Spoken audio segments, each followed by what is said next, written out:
Project Night Night distributes bags to children any day from any time to 1 years old or 1 day old to 12 years old that live in homeless or low income situations. They provide nighttime packages for them, essentials for kids to feel safe and warm and have a chance to learn and to be comfortable. And inside that bag, you'll find a blanket, a teddy bear, and an age-appropriate book. Since 2005, they have distributed over 250,000 of these bags. And this year alone, they have distributed 35,000. So special things for kids. Thank you, Joe. Meredith? Joe, why Greg Bird to the DL now? Yeah, well, in watching him yesterday and talking to Alan about his work yesterday, I just didn't feel like there was a lot of explosion in his lower half. And we talked after the game, and we felt that, we just need to give this some time. A bone bruise can take months and months to heal. Players deal with them all the time. But he just felt like his ankle wasn't working properly.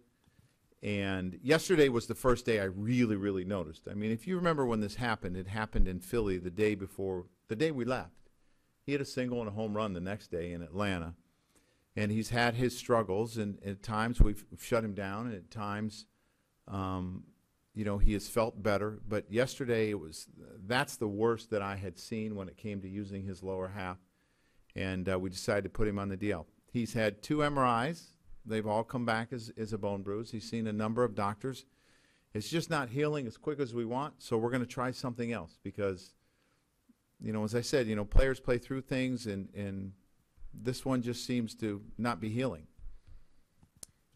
Did he come to you, or did you say we're putting you on the DL? He saw the doctor and Stevie last night as I was doing the media last night. And then when I came in, they had talked about it, and so we decided to do some tests.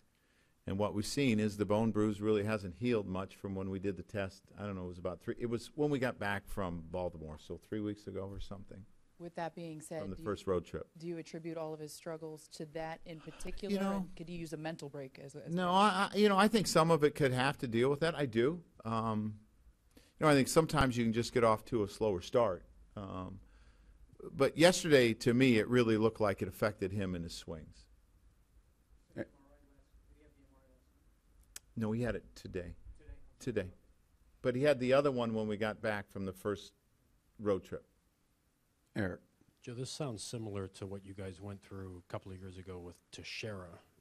Is there any reason to believe this is going to turn out differently than his? Because that was initially something that would be, a few days, and initial test didn't show the break, and then it turned out to be a long-term. Well, the initial testing, I believe, with Tex showed a bone bruise as well, and then right. And then they did another one shortly after, and it showed. And I'm not sure if the first test was an X-ray, but we're pretty confident there are no breaks. But bone bruises, they're tricky. I mean, as I said, they can last months. And because of what I saw yesterday, before I even went into the training room, because I came here first, I just thought he looked different. And it's on the deal. George. Just a report on Ellsbury. He had an MRI today on his elbow. He's got a bruised nerve in his left elbow. We'll wait a couple days before we make a decision on what we're going to do with him. Kevin and Mike. Joe, in Bird's case, how bad do you feel for him? Because, obviously he has the ability when he's healthy. Yeah. What you're seeing, I think we all saw the same thing yesterday. Yeah, I feel for the kid because I think this kid's going to play a very important role on this team, and it's not the start that you want to get off to. So, for me, on the way you deal with this as a player is you get healthy, and you get a chance to we got a reset button. We're going to start over. Don't look at your numbers. Don't try to make it up in one day. Just go be who you are, and if you be who you are, to me, I think he's going to have a good year. Joe, right here. What's the plan for Sanchez's rehab? I think starts tonight. And How does that? Plan is for him to catch, I believe, 6 or 7 tonight, 6 or 7 tomorrow. They have a very early game on Thursday, I think one of those 10:30 or 11 o'clock games. He will DH, and we'll make an evaluation then. Sweeney. Sorry, how many days did you say Bird's just going to be shut down for? I think they're talking 7 to 10 days of no baseball activity. I think the plans are for him to stay here and rehab, just because what sense does it make for him to walk all around, you know, from hotel to planes to stadium? So do your rehab and rest as much as possible. And then you just wait to see how he is before you determine how Yeah. fast he can ramp up again? Yeah, I think when we get back from the road trip, you determine where he's at and how it feels, and then you go from there. Wally. And on Ellsbury, you said a couple of days and you'll decide, but what are the chances that that kind of an injury puts you on the DL? Oh, I think, Wally, you have to see how available he is as a player going into a National League city. It's different if you're in an American League city. So he's stiff today. So if he hasn't made some improvement and we feel like he's a complete player, then we probably got to make a move. George. You've had to adjust for Didi in the lineup. Have you started thinking, or have you know what you're going to do if you get Sanchez back? Yeah, I have started to think about it. I'll probably talk to my coaches a little bit more. I want to see how he feels. My inkling is maybe to put him back in the 2-hole. Yeah, I mean, I like him in that spot. Who else?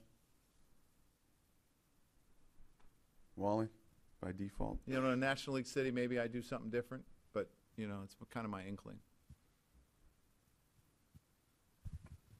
Joe, I'm sure you're aware of what happened with Adam Jones last night at Fenway. Yeah. We spoke with CC before, and he said that he's heard similar things at Fenway. Just wanted to know if any of your players have come to you and said that these things have happened to them on the field. Not directly, Wally.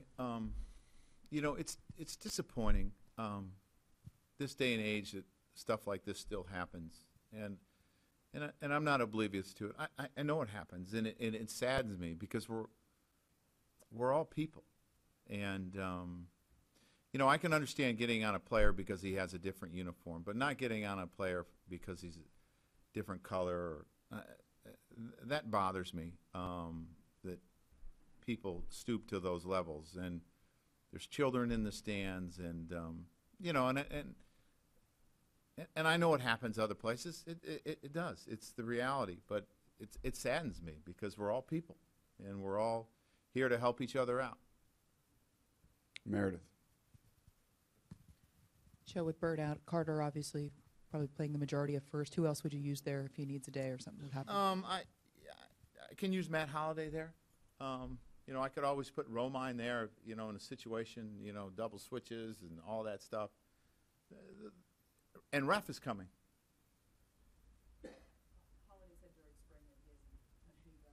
He has been. He did them yesterday, and he will continue to do them. Yep. Neftali. Joe, go back to Aaron Jones. Do you believe the Major League should be more aggressive when a fan or somebody just doing something like that with a player because doing good play or something like this? Yeah, I think there's no room for that, in sports. I mean, again, I understand people getting on players because they're on the other side. I can get that. But I think there has to be a level of decency on how you do it, because there are other fans that don't want to hear it, shouldn't hear it. I mean, I know in certain places they get on our players' wives. To me, there's something wrong with that. And those people should be thrown out of the games. I really believe that. I believe there's a way to do it and have fun with it. I've been in cities where, I played with Dante Bichette. He missed a fly ball in Wrigley Field one day when I was with Colorado, and someone threw him a pair of sunglasses, and he put them on. I mean, that's good fun, right? And I can get that. But there are levels that fans go to that I just think is completely inappropriate, and I think baseball should be aggressive and get them out of the park.